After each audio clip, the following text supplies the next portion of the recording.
ونحن على ذلك لمن الشاهدين والشاكرين والحمد لله رب العالمین۔ برادر محترم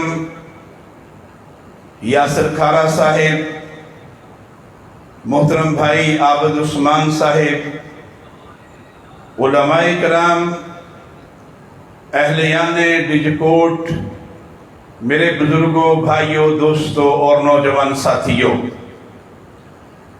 میں سب سے پہلے منتظمین کا شکریہ ادا کرنا چاہوں گا جنہوں نے آج کی اس عظیم الشان رحمت للعالمین کانفرنس کا انعقاد کیا ہے۔ حضرات محترم، اللہ تبارک و تعالیٰ کا ہمارے اوپر یہ فضل اور اس کا احسان ہے کہ اس رب تعالیٰ نے ہمیں انسان بنانے کے بعد ایمان کی دولت عطا فرمائی ہے۔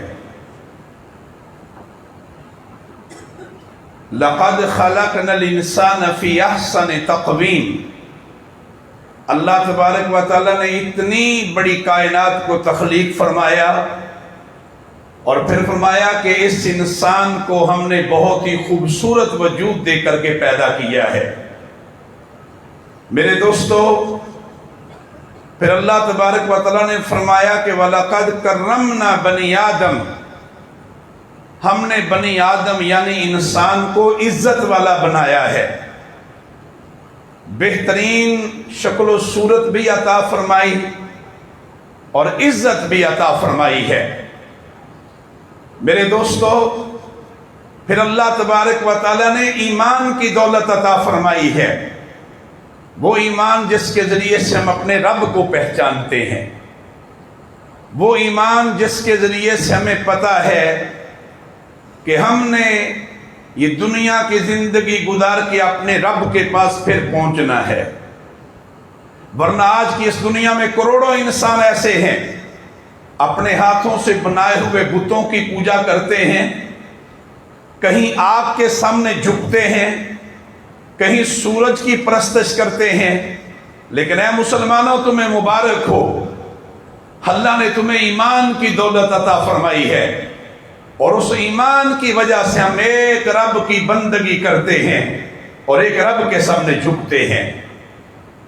اور پھر میرے بھائیوں، اللہ تبارک و تعالیٰ کا یہ بھی فضل اور احسان کہ اس نے مجھے اور آپ کو حضور آقا کریم علیہ السلام 1,24,000 نبیوں کے سردار، امام الانبیاء، امام المرسلین، امام المجاہدین، خاتم النبیین، پیغمبر انقلاب، شافی محشر، محمد الرسول اللہ صلی اللہ علیہ وآلہ وسلم ان کی امت میں پیدا فرمایا ہے۔ ہم ان کے امتی ہیں اور ہم ان کے امتی ہیں، یہ اللہ تبارک و تعالیٰ کا ہمارے اوپر احسان ہے۔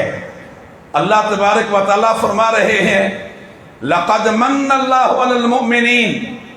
میرے دوستو، اللہ تبارک و تعالیٰ نے انسان کو اتنی نعمتیں عطا فرمائی ہیں کہ انسان ان نعمتوں کو گننا چاہے تو گن نہیں سکتا، شمار کرنا چاہے تو شمار نہیں کر سکتا۔ اس پوری کائنات کو دیکھیں، یہ ابھی رات ہے، چند گھنٹوں کے بعد سورج طلوع ہوگا۔ میرے دوستو، یہ چاند، تارے، یہ ہوائیں اور پانی، یہ بہتی آبشاریں، یہ سب کچھ اللہ تبارک و تعالیٰ نے انسان کے لیے پیدا کیا ہے۔ اور میرے دوستو، انسان ایک لمحے کے لیے اپنے وجود کی طرف دیکھے، اللہ اپنے وجود پہ نگاہ دوڑائے، غور و فکر کرے۔ اللہ نے خوبصورت آنکھیں عطا فرمائی ہیں، اللہ نے ہاتھ عطا کیے ہیں، اللہ نے پاؤں دیے ہیں، اور ان نعمتوں کا پتہ تب چلتا ہے کہ سامنے سے کوئی معذور آتا دکھے تو اللہ کی نعمتوں کا احساس ہوتا ہے۔ اللہ تبارک و تعالیٰ نے اتنی نعمتیں عطا فرمائیں، فرمایا کہ تم شمار کرنا چاہو تو شمار نہیں کر سکتے۔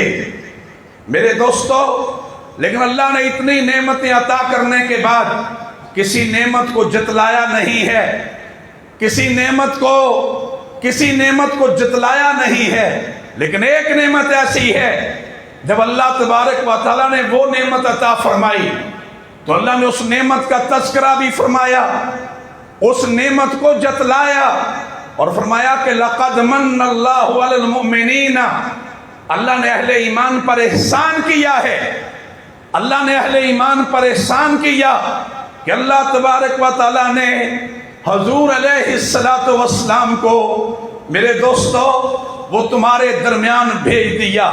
یہ اللہ نے احسان کیا ہے۔ میرے دوستو، میں آپ سے عرض کرنا چاہوں گا، آپ اللہ کے آخری نبی ہیں۔ قیامت کی صبح تک کے لیے کوئی اور نبی آنے والا، ذرا ہاتھ اٹھا کے بتائیں نا، کوئی اور نبی آنے والا نہیں ہے۔ آپ اللہ کے آخری نبی ہیں، آپ خاتم النبیین ہیں، خاتم النبیین، کوئی اور نبی آنے والا نہیں ہے۔ قیامت کی صبح تک کے لیے آپ اللہ کے آخری نبی ہیں۔ اور یہاں میں یہ بات بھی عرض کرنا چاہتا ہوں، یہ ہمارا ایمان اور عقیدہ ہے، آپ اللہ کے آخری نبی ہیں۔ جو نبوت کا کوئی دعویٰ کرے وہ جھوٹا ہوگا، وہ کذاب ہوگا۔ میرے دوستو، آپ اللہ کے آخری نبی ہیں۔ آپ جو دین لائے وہ بھی اللہ کا آخری دین ہے، آپ جو کتاب لائے وہ بھی اللہ کی آخری کتاب ہے۔ اس لیے میں آپ سے یہ بات عرض کرنا چاہتا ہوں کہ آج کے دور میں حضور علیہ السلام کی ختم نبوت، آپ کی ختم نبوت، دنیا کی شیطانی قوتیں اس ختم نبوت کو متنازع بنانا چاہتی ہیں، متنازع بنا کر کے اسلام کو متنازع بنانا چاہتی ہیں۔ اس لیے کبھی مسلمہ کذاب، کبھی اسود انسی، اور بر صغیر پاک و ہند میں انگریز نے مرزا غلام احمد قادیانی کو پالا، اور مرزا غلام احمد قادیانی کو اس کو پال کر کے حضور کی ختم نبوت پہ ڈاکہ ڈالا گیا۔ لیکن میرے دوستو، میں آپ سے عرض کرنا چاہتا ہوں، انشاءاللہ جب تک اس امت کا ایک ایک نوجوان موجود ہے، حضور کی ختم نبوت کے اوپر پیرا دیتے رہیں گے انشاءاللہ۔ ذرا سارے کہیں نا انشاءاللہ۔ میرے دوستو اور میرے بھائیوں، میں آپ سے عرض کرنا چاہتا ہوں، اللہ رب العالمین ہے، رب العالمین ہے، الحمدللہ رب العالمین، وہ تمام جہانوں کا پالنے والا، اور حضور علیہ السلام رحمت للعالمین ہے۔ آپ تمام جہانوں کے لیے رحمت بن کر کے آئے ہیں۔ میرے دوستو، اللہ کے پیارے رسول علیہ السلام رحمت للعالمین ہیں۔ آپ آئے تو رحمت بن کر کے آئے، جہاں جہاں سے گزرے رحمتیں بکھیرتے چلے گئے۔ جس پہ نگاہ ڈالی اس پہ میرے دوستو رحمت کی نگاہ پڑ گئی۔ میں آپ سے عرض کرنا چاہتا ہوں، حضور علیہ السلام مکہ میں موجود ہیں۔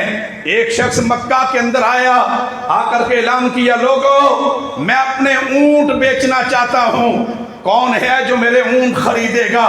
ابو جہل مکہ کا سردار ہے، آگے بڑھ کر کے اونٹ لے لیے، اور اونٹ لیتے ہی کہا کہ جاؤ، میں تمہیں تمہاری رقم نہیں دوں گا۔ اونٹ بھی لے لیے، رقم دینے سے انکار کر دیا۔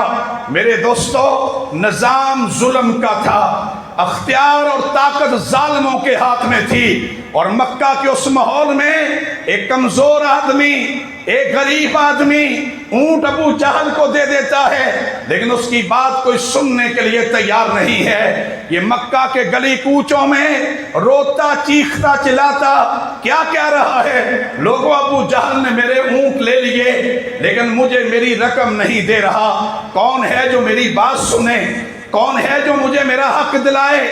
کوئی بات سننے کے لیے تیار نہیں ہے۔ کسی نے کہا کہ وہ خانہ کعبہ میں جاؤ، وہاں مکہ کے بڑے بڑے سردار بیٹھے ہیں، اپنی بات ان سے جا کر کے کہو۔ میرے دوستو، یہ شخص یہاں سے اٹھا، سیدھا خانہ کعبہ میں پہنچا، وہاں مکہ کے سارے سردار بیٹھے ہوئے تھے۔ اس نے اپنی بات جا کر کے ان سے کہی۔ ان سرداروں نے کیا کہا؟ انہوں نے کہا تمہیں رقم چاہیے، اور وہ بھی ابو جہل سے جاؤ مکہ چھوڑ کے چلے جاؤ، رقم کا مطالبہ نہیں کرنا، نظام ظلم کا، اختیار ظالموں کے پاس، انسان کی غلامی کے شکنجے میں جکڑا ہوا۔ لیکن ساتھ ہی ان سرداروں نے کہا کہ جاؤ وہ خانہ کعبہ کے کونے میں بیٹھے ہوئے اپنی بات ان سے جا کر کے کہو۔ میرے دوستو، خانہ کعبہ کے کونے میں بیٹھنے والے کون ہیں؟ ان مکہ کے سرداروں نے کہا جاؤ اپنی بات ان سے جا کر کے کہو، تم جیسے مظلوموں کے ساتھ انہیں بڑی ہمدردی ہے، تم جیسے بے سہارا لوگوں کے سروں پہ وہ ہاتھ رکھتے ہیں، جاؤ اپنی بات ان سے جا کر کے کہو۔ اور خانہ کعبہ کے کونے میں بیٹھنے والے کون ہیں؟ آمنہ کے در یتیم ہیں، اللہ کے پیارے حبیب ہیں۔ میرے دوستوں، میرے اور آپ کے آقا کریم علیہ السلام خانہ کعبہ کے اندر تشریف فرما، یہ شخص یہاں سے اٹھا سیدھا آپ کے پاس پہنچا، جا کر کے اپنی داستان غم سنائی، اپنا ماجرا سنایا۔ اللہ کے پیارے رسول علیہ السلام نے سنا تو چہرہ مبارک کا رنگ متغیر ہو گیا۔ کیوں متغیر نہ ہو جاتا؟ آپ انسانوں کو انسانوں کی غلامی سے نجات دلا کر کے انہیں ایک رب کا غلام بنانے کے لیے آئے ہیں۔ میرے دوستو، آپ نے یہ نہیں پوچھا کہ آنے والے تو امیر ہے یا غریب ہے، آپ کا سوال یہ بھی نہیں ہے کہ آنے والے تیری برادری اور قبیلہ کون سا ہے، آپ نے یہ بھی نہیں پوچھا کہ آنے والے تو مسلمان ہے یا کافر ہے، سوال یہ بھی نہیں کیا۔ میرے آقا نے سنا علیہ السلام آپ رحمت للعالمین ہیں۔ میرے دوستو، آپ اللہ کے بندوں کے لیے رحمت بن کر کے آئے، ظلم کے مقابلے میں عدل کے نقیب بن کے آئے۔ آپ فوراً اٹھے، اس شخص کا ہاتھ تھاما، ابو جہل کے گھر کی طرف روانہ ہو گئے۔ ابو جہل کے گھر کے دروازے پہ پہنچے، جا کر کے دروازہ کھٹکھٹایا، اندر سے آواز آئی کون ہو؟ ادھر سے جواب ملا محمد رسول اللہ صلی اللہ علیہ وآلہ وسلم۔ اور جب آپ کا نام نامی اس میں گرامی آئے تو زبانیں خاموش نہیں رہنی چاہیے۔ اس زبان کا کیا فائدہ جو حضور پہ درود نہ پڑھ سکے؟ اس لیے میں باہر تک بیٹھے ہوئے لوگوں سے گزارش کروں گا کہ شرمائیے نہیں، آقا کریم علیہ السلام کا نام آئے تو ایمان کی حرارت کے ساتھ درود پاک پڑھیے، محمد رسول اللہ صلی اللہ علیہ وآلہ وسلم۔ میرے دوستو، آپ ابو جہل کے گھر کی طرف روانہ ہو گئے۔ آپ ابو جہل کے گھر کے دروازے پہ پہنچے، جا کر کے دروازہ کھٹکھٹایا، اندر سے آواز آئی کون ہو؟ ادھر سے جواب ملا محمد رسول اللہ صلی اللہ علیہ وآلہ وسلم۔ ابو جہل نے سنا تو پاؤں تلے سے زمین نکل گئی۔ کیوں زمین نہ نکل جاتی؟ جاء الحق وزهق الباطل ان الباطل کان زہوقا۔ جب حق آ جائے پھر باطل مٹ جاتا ہے، پھر باطل بھاگ جاتا ہے۔ ڈج کوٹ کے غیور مسلمانوں، حق غالب ہونے کے لیے آیا ہے، باطل مٹنے کے لیے آیا ہے، حق غالب ہونے کے لیے آیا ہے۔ ابو جہل نے سنا، میرے دوستو اندر سے باہر نکلا، سامنے دیکھا کہ وہ ہستی کھڑی ہیں جن کے بارے میں حضرت جابر بیان کرتے ہیں رضی اللہ تعالیٰ عنہ، کہتے ہیں میں نے آسمان پہ 14ویں کے چاند کو طلوع دیکھا، پھر میں نے اپنے آقا کے چہرہ مبارک کو دیکھا۔ کبھی میں 14ویں کے چاند کو دیکھوں، کبھی اپنے آقا کے چہرہ مبارک کو دیکھوں، پھر میرے دل نے گواہی دی، اللہ کی قسم میرے آقا کا چہرہ 14ویں کے چاند سے بھی زیادہ پر نور ہے، زیادہ پر نور ہے۔ میرے دوستو ابو جہل باہر نکلا، آپ نے اور میرے دوستو اللہ کے رسول علیہ السلام سامنے کھڑے ہیں۔ ابو جہل کچھ نہ کہہ سکا، زبان گنگ ہو گئی، کچھ نہ کہہ سکا۔ آپ نے فرمایا جاؤ اس شخص کی رقم لا کر کے اس کے حوالے کر دو۔ الٹے پاؤں ابو جہل اندر گیا، اندر سے رقم اٹھائی، لا کر کے اس شخص کے حوالے کر دی، اور جسے رقم ملی ہے وہ کیا کہہ رہا ہے؟ اشہد ان لا الہ الا اللہ وحدہ لا شریک لہ واشہد ان محمدًا عبدہ ورسولہ۔ میرے دوستو پیغام کیا ہے؟ پیغام یہ ہے کہ محمد رسول اللہ کے امتیوں، محمد رسول اللہ کے امتیوں، تمہارے پیارے نبی علیہ السلام نے وہ آئے تو ظلم کو ختم کر کے عدل کو قائم کرنے کے لیے آئے، ظالمانہ نظام کو ختم کر کے اسلام کے مبارک نظام کو قائم کرنے کے لیے آئے۔ اے محمد رسول اللہ کے امتیوں، اپنے نبی کے امتی ہوتے ہوئے کبھی ظلم کے ساتھی نہ بننا، کبھی ظلم کی تائید نہ کرنا، کبھی ظلم کی سپورٹ نہ کرنا، کبھی ظالم کے ساتھ نہ چلنا۔ اللہ کے پیارے رسول علیہ السلام نے فرمایا من مشى مع ظالم ليقويه وهو يعلم انه ظالم فقد خرج من الاسلام۔ میری امت کے لوگوں، جو تم میں سے کسی ظالم کا ساتھی بنا، کسی ظالم کا حمایتی بنا، کسی ظالم کی تائید کرتا رہا، اور تمہاری تائید کے نتیجے میں، تمہاری حمایت کے نتیجے میں وہ ظالم اور طاقتور ہو گیا، اللہ کے پیارے رسول علیہ السلام نے فرمایا کہ ظالم کی تائید کرنے والے سنو، پھر تمہارا اسلام سے کوئی تعلق نہیں ہے۔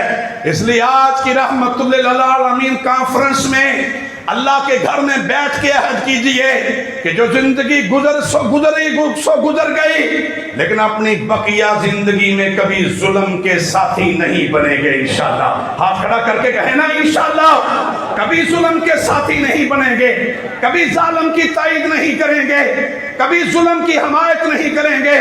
میرے دوستو، اللہ کے پیارے رسول علیہ السلام، آپ پر لاکھوں سلام ہوں، آپ پر لاکھوں درود ہوں۔ میرے دوستو، جو آپ دین لائے، اسلام بزدلوں کا دین نہیں ہے، یہ اللہ کی زمین پہ کمزور ہونے کے لیے نہیں آیا، یہ اللہ کی زمین پہ غالب ہونے کے لیے آیا ہے۔ مجھے بتلائیے، ڈجکوٹ کے کوئی لوگوں، مجھے بتلائیے کہ اسلام صرف پوجا پاٹ کا مذہب نہیں ہے کہ چند عبادات کر لو اور پھر ہم سمجھیں کہ اسلام مکمل ہو گیا۔ ارے اللہ کے بندو، اسلام ایک نظام معیشت دیتا ہے، نظام معیشت جس کے نتیجے میں دنیا کی معیشت کو چلنا ہے۔ اسلام ایک نظام عدل دیتا ہے جس کے نتیجے میں تمہارے عدل کے نظام کو چلنا ہے۔ اسلام ایک نظام تعلیم و تربیت دیتا ہے جس کے نتیجے میں تمہاری قوم اور تمہاری نسل کو بننا ہے۔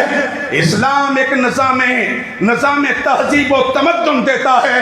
میرے دوستو، اس لیے میں آپ سے عرض کرنا چاہتا ہوں، مجھے بتلائیے نا کہ آج پاکستان کی عدالتوں میں اسلام کا عادلانہ نظام موجود ہے؟ موجود نہیں ہے۔ 74 سال گزرنے کے بعد بھی میری عدالت کے اندر آج بھی انگریز کا قانون ہے، آج بھی انگریز کا قانون ہے، آج بھی میرے جج کے سامنے پڑی ہوئی کتاب وہ انگریز کی کتاب ہے۔ آج بھی حوالہ آتا ہے برطانیہ کی عدالت کا آتا ہے، امریکہ کی عدالت کا آتا ہے، لیکن کبھی قرآن کا حوالہ نہیں آتا، کبھی خلفائے راشدین کی عدالتوں کے حوالے نہیں آتے۔ میرے دوستو، آج میرے تھانے، میری عدالتیں، آج میرے بینکوں میں سودی نظام ہے، سودی نظام، اور سودی نظام کے بارے میں قرآن کہہ رہا ہے کہ سود کا لین دین کرنے والے اللہ اور اللہ کے رسول کے خلاف اعلان جنگ کر رہے ہیں، اعلان جنگ کر رہے ہیں۔ کہاں گئی میری مسلمانی، کہاں گیا میرا ایمان؟ میرے دوستوں، میرے بینکوں کے اندر سودی نظام ہو، میری عدالتوں میں انگریز کا قانون ہو، میرے تعلیمی اداروں میں لارڈ مکالے کا نظام ہو، اور میرے دوستوں، میرے ملک کے اندر تہذیب و تمدن وہ مغربی کلچر اور مغربی تہذیب ہو، تو مجھے بتلائیے نا پھر اسلام کہاں ہے؟ اسلام کہاں ہے؟ اسلام تو اللہ کی زمین پہ قائم ہونے کے لیے آیا تھا، غالب ہونے کے لیے آیا تھا۔ اس لیے میں آپ سب سے یہ بات عرض کرنا چاہتا ہوں کہ میرے دوستو، آئیے یہ تہیہ کریں حضور جو مشن لائے، حضور جو دین لائے، حضور جو نظام لائے، ہم اس نظام کو اللہ کی زمین پہ قائم کرنے کی جد و جہد کریں گے انشاءاللہ۔ ذرا سارے کہیں نا انشاءاللہ کریں گے، انشاءاللہ کریں گے۔ میرے دوستو، میں آپ سے یہ بات عرض کرنا چاہتا ہوں، اللہ کے پیارے رسول علیہ السلام مکہ سے مدینہ پہنچے ہیں، اور مدینہ منورہ میں ایک سردار ثمامہ بن اثال اس کا نام ہے۔ میرے دوستو، ایک طاقتور بادشاہ ہے، لیکن حضور علیہ السلام کا دشمن ہے۔ میرے آقا کا اخلاق کیسا، کردار کیسا، میرے آقا کی رحمت کیسی۔ عمر بن خطاب نکلے، صحابہ کے گروہ نے ثمامہ کو گرفتار کیا، اس لیے کہ حضور کا دشمن تھا۔ گرفتار کر کے لائے، مسجد نبوی کے صحن کے ساتھ، ستون کے ساتھ باندھ دیا۔ ثمامہ کو باندھا گیا۔ حضور علیہ السلام پہلے دن تشریف لائے، آ کر کے فرمایا، بڑی محبت سے فرمایا، ثمامہ ذرا میری طرف تو دیکھو۔ ثمامہ نے دیکھا نہیں، پھر سے کچھ غلط باتیں کہیں۔ حضور علیہ السلام واپس تشریف لے گئے، فرمایا میرے صحابہ کھانا بھی کھلائیے، اس کو اس کی خدمت بھی کیجئے۔ آپ دوسرے دن پھر تشریف لائے، فرمایا ثمامہ میری طرف دیکھو۔ ثمامہ نے پھر دیکھنے سے انکار کیا۔ تیسرا دن ہوا، حضور پھر تشریف لائے، فرمایا ثمامہ دیکھو تو صحیح۔ آج پھر ثمامہ نے پہلے والی باتیں دہرائیں، اور حضور علیہ السلام نے اگلے ہی لمحے فرمایا کہ میرے صحابہ اس کی رسیاں کھول دو، اس کو آزاد کر دو۔ ثمامہ جو آپ کا دشمن تھا رہا ہوا، اپنے قبیلے کی طرف دوڑ رہا تھا، لیکن تھوڑا ہی آگے گیا تو دل پیچھے کو دوڑ رہا تھا، جسم آگے کو دوڑ رہا تھا۔ پھر زیادہ دیر نہیں لگی، ثمامہ واپس پلٹے، حضور علیہ السلام کے پاس آئے، فرمایا ثمامہ میں نے تو تمہیں چھوڑ دیا تھا۔ کہا آقا آپ نے چھوڑ دیا، لیکن اب مجھے کلمہ پڑھائیے، میں آپ کا غلام بننا چاہتا ہوں، میں آپ پر ایمان لانا چاہتا ہوں۔ میرے دوستو، میں آپ سب سے یہ عرض کرنا چاہتا ہوں، آقا کریم علیہ السلام نے اپنی امت کو سبق دیا سچائی کا۔ لوگوں ہمیشہ سچ بولنا، محمد رسول اللہ کا امتی جھوٹ نہیں بول سکتا۔ لوگوں، آقا کریم علیہ السلام نے تجارت کی تو تجارت میں سبق دیا دیانت داری کا۔ محمد رسول اللہ کی امتیوں، کبھی تجارت اور لین دین میں دھوکہ نہ کرنا۔ ہم اس نبی کے امتی ہیں، حضور علیہ السلام، ان پر لاکھوں سلام، ان پر لاکھوں درود۔ میرے دوستو، آپ مدینہ منورہ میں موجود ہیں، مدینہ منورہ میں حضور علیہ السلام مدینہ منورہ میں موجود ہیں۔ میں اپنی بات کو سمیٹ رہا ہوں، اللہ نے مدینہ میں قوت عطا فرمائی، یہاں وہ بزرگ موجود ہیں جن کی عمریں 80 اور 100 سال ہیں۔ یہاں فاروقی شہید کے والد محترم موجود ہیں۔ مدینہ منورہ میں آپ نے 9 مہینے کم و بیش حضرت ابو ایوب انصاری کے گھر میں گزارے، رضی اللہ تعالیٰ عنہ۔ میرے حضور کے پاس اپنا گھر نہیں تھا، لوگوں اپنا گھر نہیں تھا، ایک صحابی کے گھر 9 مہینے گزارے۔ اور میرے دوستو، یہ حضرت ابو ایوب انصاری کون ہیں؟ یہاں بزرگ موجود ہیں، ذرا سنیے ابو ایوب انصاری کون ہیں؟ مدینہ منورہ میں میرے آقا کے میزبان یہی تھے۔ اللہ نے انہیں لمبی زندگی عطا فرمائی، انہوں نے حضور کا سارا دور دیکھا، انہوں نے سیدنا صدیق اکبر کا سارا دور دیکھا، انہیں اللہ تبارک و تعالیٰ نے عمر فاروق کا سارا دور عطا کیا، انہوں نے عثمان و علی رضوان اللہ علیہ مجمعین کا سارا دور دیکھا۔ میرے دوستو، اور اپنی عمر کے کم و بیش یہ 100ویں سال میں تھے، 100 سال عمر۔ اسلامی فوجیں عرب دنیا سے نکل کر کے قسطنطنیہ کی طرف بڑھ رہی تھیں۔ آج کا ترکی اسلامی فوجیں اس طرف بڑھ رہی تھیں۔ حضرت ابو ایوب انصاری نے مسلمانوں کے سپہ سالار کو پیغام بھیجا، کہا مجھے ساتھ لے کے جانا، میں اپنے گھر میں آرام سے نہیں بیٹھ سکتا، مجھے ساتھ لے کے جانا۔ اس کو غیرت ایمانی کہتے ہیں، اس کو اللہ کے دین کی حمیت کہتے ہیں۔ میرے دوستو، اسلام ایسے تو نہیں غالب آیا تھا، اللہ نے اسلام کو قوت ایسے تو نہیں عطا فرمائی تھی۔ کہا مجھے ساتھ لے کے جانا، اور ساتھ ہی کہا رستے میں میری موت واقع ہو جائے تو میرے جنازے کو اٹھا کے چلتے رہنا، جہاں جا کے آخری پڑاؤ ڈالو گے مجھے وہیں دفن کر دینا۔ حضرت ابو ایوب انصاری اسلامی فوج لشکر کا حصہ بنے۔ میرے دوستو، چلتے چلتے جب اسلامی فوجیں قسطنطنیہ کی دیوار تک پہنچی تو حضرت ابو ایوب انصاری رضی اللہ عنہ اللہ کو پیارے ہو چکے تھے، اور پھر انہیں ان کی وصیت کے مطابق قسطنطنیہ کی دیوار کے ساتھ انہیں رب کے حوالے کر دیا گیا۔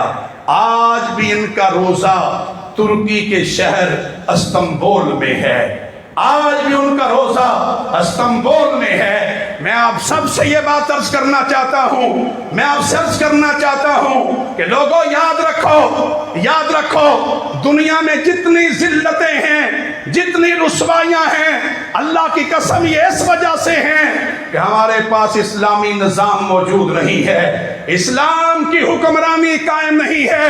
یہاں جھوٹے وعدے ہیں، یہاں فریب ہیں، یہاں دھوکے ہیں، مگر اسلام کا نظام حکومت نہیں ہے، اسلام کا نظام حکومت نہیں ہے۔ اس لیے آج کی کانفرنس کے موقع پہ میں آپ سے عرض کرنا چاہتا ہوں کہ دیکھیے، اگر اسلام کا نظام نہیں ہوگا، آپ جس گاڑی میں بیٹھے ہوئے ہیں، جس گاڑی کے اوپر آپ سوار ہیں، اس کا ڈرائیور جو گاڑی چلا رہا ہے وہ گاڑی جدھر بھی لے کے جائے گا، آپ پیچھے سوار ہیں، وہ کھائی میں پھینکے، وہ دریا میں ڈالے، وہ ایکسیڈنٹ کرے، آپ پیچھے سوار ہیں، آپ کچھ نہیں کر سکتے۔ آج میرے ملک کا المیہ یہ ہے، ابھی قاری صاحب کہہ رہے تھے کہ خاندان تباہ ہو رہے ہیں۔ میں آپ کو بتانا چاہتا ہوں کہ پچھلے دنوں ہماری قومی اسمبلی میں جو قانون بنے ہیں، اس قانون کے نتیجے میں سر شرم سے جھک گئے ہیں۔ انہوں نے ایک قانون یہ بنایا، انہوں نے خوبصورت نام دیا، ڈومیسٹک وائلنس بل کا نام دیا۔ یہاں یاسر کھارا صاحب موجود ہیں، خود وکیل ہیں۔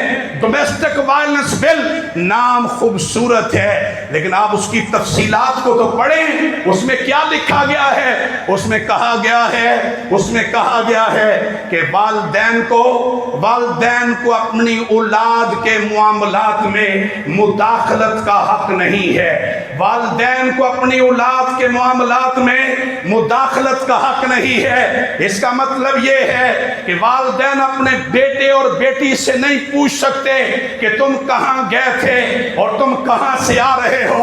یہ قانون منظور کیا گیا، اور اگر اولاد میں سے کوئی بڑھ کر کے آگے شکایت کرے گا تو والد کو گرفتار کیا جائے گا، 20,000 روپے سے لے کر کے 1 لاکھ تک جرمانہ کیا جائے گا، قید کی سزا سنائی جا سکتی ہے۔ یہ قانون کیا ہے؟ یہ قانون اسلام کے خلاف ہے، یہ قانون اسلامی اقدار کے خلاف ہے، یہ قانون پاکستان کے معاشرے کی ترکیب حیاتی کے خلاف ہے۔ یہ قانون کہاں سے آیا؟ مغرب سے آیا۔ مغربی معاشرہ جو تباہ ہو گیا، وہاں کے قانون اٹھا کر کے پاکستان میں مسلط کیے جا رہے ہیں۔ میں آپ سے پوچھنا چاہتا ہوں، یہ قانون آپ کو منظور ہو سکتا ہے؟ ہاتھ اٹھا کے بتائیں نا، منظور ہو سکتا ہے؟ یہ اس طرح کی قانون سازیاں کر رہے ہیں۔ ابھی پچھلے ہفتے ایک اور قانون پیش کیا گیا، اور یہاں مغربی این جی اوز، باہر کی دنیا کے فنڈڈ این جی اوز، وہ یہاں لابنگ کر رہی ہیں، یہاں پہ لابنگ کر کے قانون بنوا رہی ہے۔ میرے اور ملک کے نظریے کے ساتھ کھلواڑ کیا جا رہا ہے۔ میرے دوستوں، قانون بنایا گیا، اور وہ قانون کیا ہے؟ کہا کہ 18 سال کی عمر تک کوئی آدمی کوئی نوجوان اسلام قبول نہیں کر سکتا۔ 18 سال تک اگر کوئی اسلام قبول کرے گا تو کہتے ہیں پابندی ہوگی، قبول نہیں کر سکتے۔ گویا پاکستان میں اسلام قبول کرنے پہ پابندی ہے، اسلام قبول کرنے پہ پابندی۔ یہ قانون انہوں نے بیرونی NGOs کو خوش کرنے کے لیے بنایا ہے۔ مجھے بتلائیے کہ کیا اسلام قبول کرنے کی بھی کوئی عمر ہوتی ہے؟ اللہ جب ہدایت دے دے، اللہ جب رستہ دکھا دے، اللہ جب توفیق دے دے۔ اس لیے مجھے بتائیے کہ اس طرح کی قانون سازیاں پاکستان میں قابل قبول ہیں؟ مجھے بتائیے نا، قابل قبول ہیں؟ نہیں میرے دوستوں اور میرے بھائیوں، اس لیے میں آپ سے یہ بات عرض کر رہا ہوں، اللہ کے پیارے رسول علیہ السلام آپ مدینہ منورہ میں ہیں اور دنیا دو حصوں میں بٹی ہوئی ہے۔ ایک طرف کسرا ایران ہے، دوسری طرف کیسر روم ہے۔ دونوں بڑی طاقتیں اور بیچ میں مدینہ منورہ میں محمد رسول اللہ صلی اللہ علیہ وآلہ وسلم امت مسلمہ اس کی بنیاد رکھ رہے ہیں، امت کی شمع روشن ہو رہی ہے۔ میرے دوستو، آپ نے، میں اگلے 5-7 منٹ میں اپنی بات کو مکمل کر رہا ہوں، بات جاری رکھی جائے یا ختم کر لی جائے؟ قاری صاحب جاری رکھی جائے، بس میں 5-7 منٹ میں بات کو مکمل کر رہا ہوں۔ آپ نے فرمایا، آپ نے خط مبارک لکھا، آپ نے اپنے دستے مبارک سے خط مبارک لکھا، بسم اللہ الرحمن الرحیم من محمد الی کسرا ایران۔ آپ نے ایران کے بادشاہ کو خط لکھا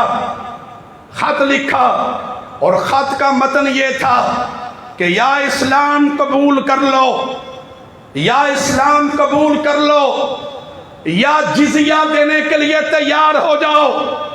آپ نے خط مبارک لکھا اور جب خط تحریر فرما لیا تو آپ نے پوچھا، میرے صحابہ کون ہے جو میرا خط کسرا ایران کے ہاں لے کے جائے گا؟ حضرت عبداللہ بن حذافہ رضی اللہ تعالیٰ عنہ کھڑے ہوئے کہ اللہ کے رسول آپ کا خط مبارک میں لے کے جاؤں گا۔ اللہ نے آپ کو ایسے صحابہ عطا فرمائے تھے، ایسے صحابہ کہ آپ وضو کرتے، وضو کیے ہوئے پانی کو زمین پہ نہیں گرنے دیتے تھے۔ آپ کے بدن مبارک پر پسینہ آتا تو صحابہ بڑھ کر کے پسینہ اپنے بدن کے ساتھ مسل لیا کرتے تھے۔ اللہ ہمیں بھی اپنے پیارے آقا کریم علیہ السلام کے ساتھ سچی محبت کی توفیق عطا فرما۔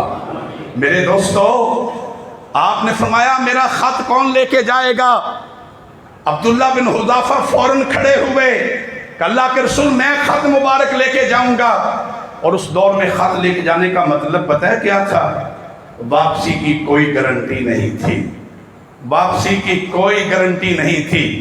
وہاں قید کر لیے جائیں، وہاں قتل کر دیے جائیں، وہاں شہید کر دیے جائیں، وہاں ٹکڑے ٹکڑے کر دیے جائیں۔ حضرت عبداللہ بن حذافہ اپنے گھر گئے، اپنی اہلیہ سے کہا، حضور کا خط لے کے جا رہا ہوں، زندگی رہی تو واپس آ جاؤں گا، زندگی نہ رہی تو ملاقات جنت میں ہوگی، ملاقات جنت میں ہوگی۔ انہیں اللہ کی جنت کا کتنا یقین تھا، اللہ کی جنت کا انہیں کتنا یقین تھا۔ میری دعا ہے اللہ جتنے تیرے یہاں بندے موجود ہیں سب کو اپنی جنتیں ان کو عطا فرما دے۔ میرے دوستو، عبداللہ بن حذافہ نے خط لیا، حضور علیہ السلام نے فرمایا عبداللہ میرا خط کسی اور کو نہ دینا، اپنے ہاتھ سے کسرا ایران کے ہاتھ میں تھمانا۔ عبداللہ بن حذافہ چلتے چلتے کئی مہینوں کا سفر جنگلوں، پہاڑوں، صحراؤں سے ہوتے ہوئے کسرا ایران کے دربار میں پہنچ گئے۔ کسرا ایران کے دربار میں پہنچے تو ایک درباری دوڑ کے آگے آیا، کہا خط مجھے دے دو، میں بادشاہ کو دیتا ہوں۔ عبداللہ بن حذافہ نے فرمایا خط تمہیں نہیں دوں گا، میرے آقا کا حکم ہے خط میں خود کسرا کے ہاتھ میں دوں گا۔ میرے دوستو آگے بڑھے، خط کسرا کے ہاتھ میں دیا، کسرا نے خط کھولا، خط کو پڑھا، بسم اللہ الرحمن الرحیم کسرا کا رنگ غصے سے اس کے چہرے کی رنگت بدل گئی، غرور و تکبر سے وہ کانپنے لگا، اور اس نے آقا کریم علیہ السلام کا خط مبارک پھاڑ دیا۔ خط مبارک، ذرا بتائیے، خط مبارک پھاڑ دیا۔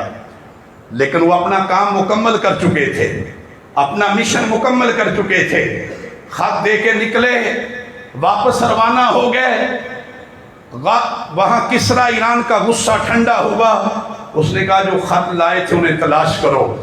فوجیں دوڑی، درباری دوڑے، اللہ نے حفاظت فرمانی تھی، انہیں نہ پکڑ سکے۔ یہ واپس چلتے چلتے مدینہ پہنچے، آ کے رپورٹ دی، اللہ کے رسول علیہ السلام، میں نے آپ کا خط مبارک پہنچا دیا تھا، لیکن آپ کا خط وہ کسرا ایران نے پھاڑ دیا،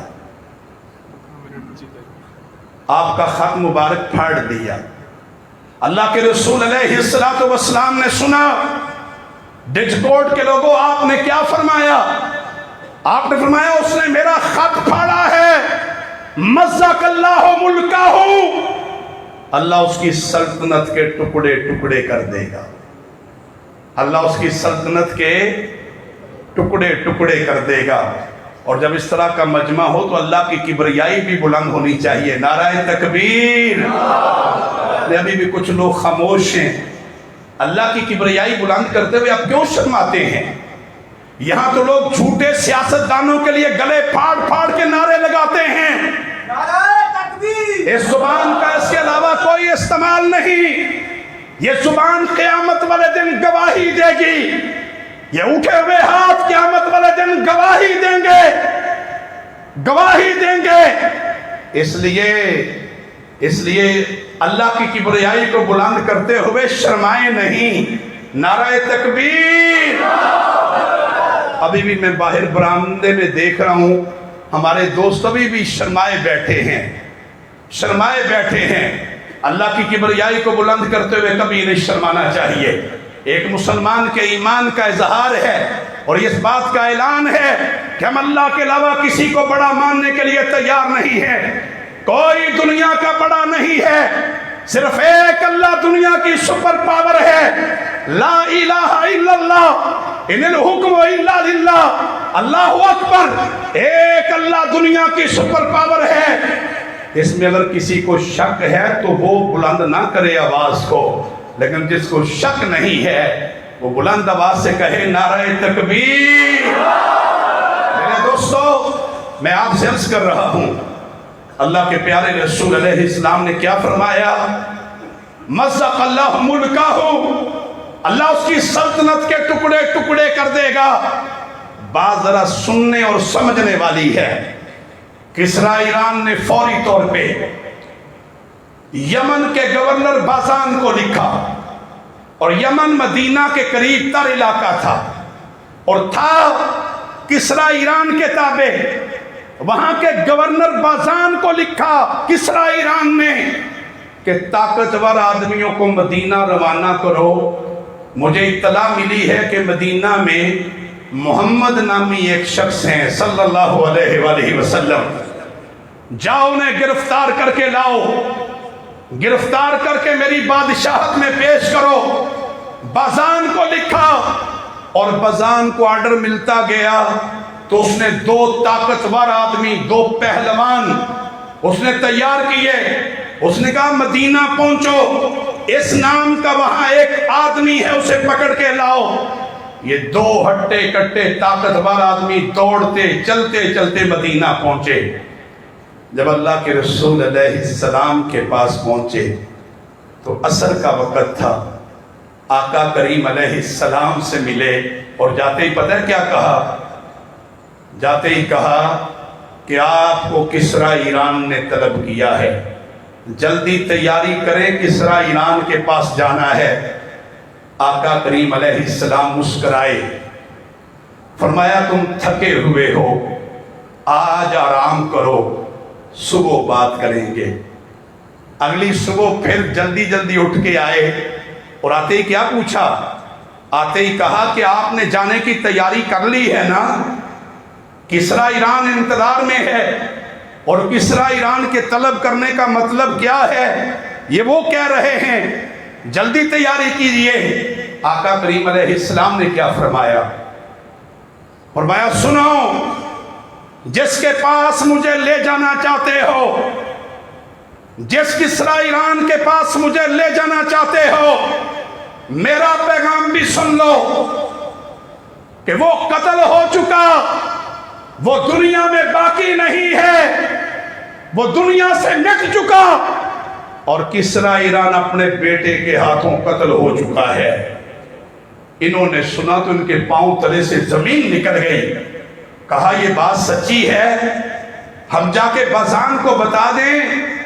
میرے آقا نے فرمایا بازان کو بھی جا کے بتا دو، اور گورنر بازان سے کہنا اگر اطاعت محمد رسول اللہ کی کرو گے تو یمن کے گورنر پھر بھی رہو گے، اور اگر محمد رسول اللہ کی اطاعت نہیں کرو گے تو نہ گورنری رہے گی نہ تم رہو گے۔ یہاں سے دوڑے دوڑے واپس گئے، جا کے یمن کے گورنر سے کہا کہ جن کو گرفتار کرنے کے لیے بھیجا تھا وہاں سے یہ پیغام لائے ہیں۔ بازان نے کہا کہ اگر یہ خبر سچی ہوئی تو پھر اطاعت کسرا ایران کی نہیں ہوگی، محمد رسول اللہ کی ہوگی۔ پھر چند دن بھی نہیں گزرے تھے، چند دن، کسرا ایران کا بیٹا جو تخت پہ جا بیٹھا تھا اپنے باپ کو قتل کر کے، اس نے بازان کو لکھا کہ اب تم میری اطاعت کرو۔ بازان کو جو ہی حکم نامہ ملا تو بازان نے اعلان کر دیا کہ اب اطاعت تمہاری نہیں ہوگی، اطاعت محمد رسول اللہ کی ہوگی صلی اللہ علیہ وآلہ وسلم۔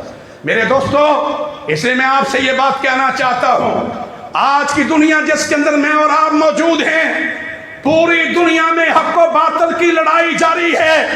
ڈجکوٹ کے غیور لوگوں، حق و باطل کی لڑائی، اور میرا سوال آپ سے ہے، اللہ قیامت والے دن یہ نہیں پوچھیں گے، یہ نہیں پوچھیں گے کہ روئے زمین پہ حج کتنے کیے تھے، عمرے کتنے کیے تھے؟ یہ سوال نہیں ہے، یہ سوال ہوگا کہ روئے زمین پہ حق و باطل کا مارکا تھا، حق و باطل کے مارکے میں تم کس کے ساتھ تھے؟ تمہاری محبتیں کس کے ساتھ تھیں؟ تمہاری رفاقتیں کس کے ساتھ تھیں؟ تمہارے دل کس کے ساتھ دھڑکتے تھے؟ حق و باطل کے مارکے میں میرے دوستو، حق و باطل کے مارکے میں آج پوری دنیا میں برپا ہے، اور انشاءاللہ حق و باطل کے مارکے میں غلبہ حق کا مقدر بنے گا، انشاءاللہ بنے گا۔ میں اپنی بات کو سمیٹ رہا ہوں، دنیا کے حالات بتلا رہے ہیں۔ افغانستان کے حالات سے کیا پتا چلا؟ امریکہ اور دنیا کے 42 سے زائد مملکتیں، ان کا غرور اور تکبر خاک میں مل گیا۔ جو کہتے تھے ہم کبھی نہیں جائیں گے، ان کو شکست ہوئی ذلت کے ساتھ، وہاں سے بھاگ گئے۔ میرے دوستو، میں آپ سے عرض کر رہا ہوں، افغانستان کے حالات بتلا رہے ہیں، فلسطین سے آنے والی خبریں بتلا رہی ہیں، ترکی سے اٹھتی ہوئی بیداری بتلا رہی ہے۔ میرے دوستو، یہ حالات بتلا رہے ہیں کہ انشاءاللہ مستقبل اللہ کے دین اسلام کا ہے۔ ذرا سارے کہیں نا انشاءاللہ دین اسلام کا ہے۔ میں آپ سب سے کہنا چاہتا ہوں، مہنگائی، بے روزگاری، ہم باتیں کرتے ہیں، ہم روزانہ تبصرے کرتے ہیں، ہم گھروں میں بیٹھ کے میرے دوستو اپنے آپ کو کوستے ہیں، لیکن یاد رکھیے آخری بات کہہ رہا ہوں، ضرب اللہ مثلا قریۃ کانت آمنۃ مطمئنۃ یاتیھا۔ لوگوں، اللہ نے قرآن مجید میں ایک بستی کا تذکرہ کیا ہے۔ آپ اہل علم ہیں، باشعور ہیں، بستی کا تذکرہ کیا ہے۔ بستی کے لوگوں کو اللہ تعالیٰ نے وافر رزق عطا فرمایا تھا، اللہ نے امن عطا فرمایا تھا۔ اس بستی، شہر، آبادی جو بھی قرآن میں اس کا تذکرہ ہے، پہلی امتوں میں اللہ فرما رہے ہم نے امن دیا، ہم نے انہیں خوشحالی دی، ہم نے ان کے اوپر رزق کی بارش کی، ان کی صحتیں بہت اچھی تھیں، لیکن ساتھ ہی قرآن کہہ رہا ہے کہ اللہ کی ساری نعمتوں کے بدلے ان لوگوں نے کیا کیا؟ ذرا بات سنیے توجہ کے ساتھ، ان لوگوں نے کیا کیا؟ فَكَفَرَتْ بِأَنْعُمِ اللَّهِ، فَكَفَرَتْ بِأَنْعُمِ اللَّهِ، انہوں نے اللہ کی نعمتوں کی ناشکری کی، انہوں نے اللہ کی نعمتوں کی، ذرا سارے بتائیں، اللہ کی نعمتوں کی ناشکری کی، شکر ادا نہیں کیا، اللہ کی نعمتوں کا شکر ادا نہیں کیا، اللہ کے حکموں کی نافرمانی کی، اللہ کے حکموں کو قبول نہیں کیا، نتیجہ کیا نکلا؟ قرآن کہہ رہا ہے فَأَذَاقَهَا اللَّهُ لِبَاسَ الْجُوعِ وَالْخَوْفِ، اللہ نے ان سے امن کو چھین لیا، خوشحالی کو چھین لیا، ان کے اوپر خوف اور بھوک کو مسلط کر دیا۔ بِمَا كَانُوا يَكْسِبُونَ، یہ ان کی کرتوتوں کی وجہ سے تھا۔ میرے دوستو، پاکستان بھی ایک بستی ہے، اللہ نے عطا کی تھی۔ یہاں وہ چہرے موجود ہیں جنہوں نے پاکستان کو بنتے دیکھا ہے، جنہوں نے ہجرتیں ہوتے دیکھی ہیں، جنہوں نے قافلے لٹتے دیکھے ہیں۔ میرے دوستو، پاکستان کی بنیادوں میں ایک ہی نعرہ تھا کہ پاکستان کا مطلب کیا؟ لا الہ الا اللہ۔ یہ وعدہ تھا، اللہ اس دھرتی پہ ہم تیرے دین کو قائم کریں گے۔ میرے دوستو، اس بستی میں کوئی کمی نہیں ہے، اس بستی کو اللہ نے بڑی نعمتیں عطا کی ہیں، لیکن جب بستی کے لوگوں نے اپنے رب کی ناشکری کی ہے، ہم نے رب سے کیے ہوئے وعدے کو پورا نہیں کیا، نتیجہ کیا ہے؟ نتیجہ یہ کہ امن چھن گیا ہے، امن چھن گیا ہے، اللہ نے خوف اور بھوک کو مسلط کر دیا ہے۔ حل کیا ہے؟ ڈجکوڑ کے لوگوں، حل کیا ہے؟ میں آخری بات کہہ رہا ہوں، حل اس کے سوا کچھ نہیں، ہمیں اپنے رب کی طرف پلٹنا ہوگا، اپنے رب کی طرف لوٹنا ہوگا، اپنے دین کی طرف لوٹنا ہوگا، اور پاکستان کی سرزمین پہ اسلامی نظام اور اسلامی حکومت، اسلامی نظام اور اسلامی حکومت، میں دو لفظ دہرا رہا ہوں، اسلامی نظام اور اسلامی حکومت۔ یہاں بیٹھے ہوئے ایک ایک فرد کو اسلامی نظام اور اسلامی حکومت کے لیے جد و جہد کرنی ہوگی۔ کسی کو اختلاف ہے یا کسی کو اتفاق ہے، میں آپ سے کہہ رہا ہوں اس کے علاوہ کوئی رستہ نہیں ہے، اور جماعت اسلامی اسی اسلامی نظام کے لیے اور اسی اسلامی حکومت کے لیے کوشاں ہے، اسی اسلامی نظام کے لیے، اسی اسلامی حکومت کے لیے میں آپ سب کو دعوت دیتا ہوں، آپ سب کو دعوت دیتا ہوں۔ ہم کل قیامت کے دن حضور علیہ السلام کی شفاعت کے متمنی ہیں، ہم سب حضور کے دست مبارک سے جام کوثر پینے کے متمنی ہیں۔ میرے دوستو، اور اگر حضور نے پوچھا کہ تمہاری زندگی میں تم میرے دین کا کیا حشر کر کے آئے، میرے دین کو کہاں چھوڑ کے آئے، تو کیا جواب دیں گے؟ اس لیے اسلامی نظام کے لیے جد و جہد کریں گے انشاءاللہ۔ ذرا ہاتھ اٹھا کے کہنا انشاءاللہ، اسلامی نظام کے لیے جد و جہد کریں گے۔ اسلامی حکومت، افغانستان میں حکومت قائم ہو رہی ہے، دنیا کی شیطانی قوتوں کے پیٹ میں بڑا مروڑ اٹھ رہا ہے، بڑا مروڑ اٹھ رہا ہے، لیکن انشاءاللہ آقا کریم علیہ السلام نے فرمایا، میرے سامنے ساری روئے زمین کو سمیٹ کے رکھا گیا، میں نے مشرق کا آخری کونا دیکھا، میں نے مغرب کا آخری کونا دیکھا، میں نے شمال و جنوب کے آخری کونے دیکھے، ساری روئے زمین پہ ایک ہی پرچم لہرا رہا ہے، لا الہ الا اللہ محمد الرسول اللہ۔ بہت شکریہ، جزاکم اللہ۔ اقول قولی ھذا استغفر اللہ لی ولکم ولسائر المسلمین۔ اللہم انت السلام و منک السلام و تبارکت یا ذا الجلال والاکرام۔ ربنا آتنا فی الدنیا حسنۃ وفی الآخرۃ حسنۃ وقنا عذاب النار۔ یا رب العالمین، آج کی اس کانفرنس میں جتنے لوگ شریک ہیں، یا اللہ یہاں بزرگ بھی ہیں، نوجوان بھی ہیں، بچے بھی ہیں، یا اللہ آج کی کانفرنس میں شریک اپنے سارے بندوں کے نام یا اللہ ان بندوں کی فہرست میں لکھ لے تو جن کے گناہوں کو بخشنے والا ہے۔ یا اللہ ہمارے گناہوں کو معاف فرما، یا اللہ ہماری خطاؤں سے درگزر فرما۔ یا رب العالمین جو بیمار ہیں انہیں شفاء کاملہ عاجلہ مستمر عطا فرما۔ اللہ آپ شفا دینے والے ہیں، اللہ بیماروں کو شفا عطا فرمائے۔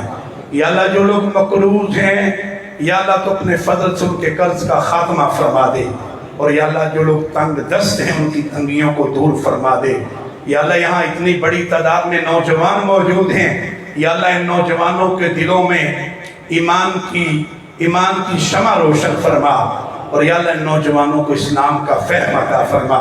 یا رب العالمین اس بستی پہ اس علاقے پہ اپنی رحمتیں عطا فرما، اپنی برکتیں عطا فرما۔ اور یا رب العالمین جتنے ہمارے عزیز و اقارب تیرے پاس جا چکے ہیں یا اللہ ان کی مغفرت فرما۔